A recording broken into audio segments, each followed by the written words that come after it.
To apply the X-Spider, start with clean skin, free of lotion and short-trimmed or shaved hair.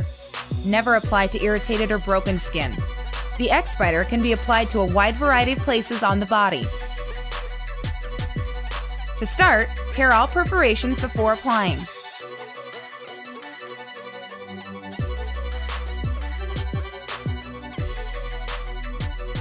Peel off backing number 1 from the tape and place the adhesive side exactly where it hurts. Gently rub the center to activate the glue.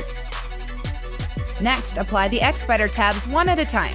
Avoid touching the adhesive by holding onto the end of the backings as you apply. Don't try to reposition the tape after it's touched the skin, and don't overlap or stretch the tape while you are applying. Finally, gently rub to set in place, and now you're good to go. SpiderTech, simple and easy for everyone. For more information, visit SpiderTech.com.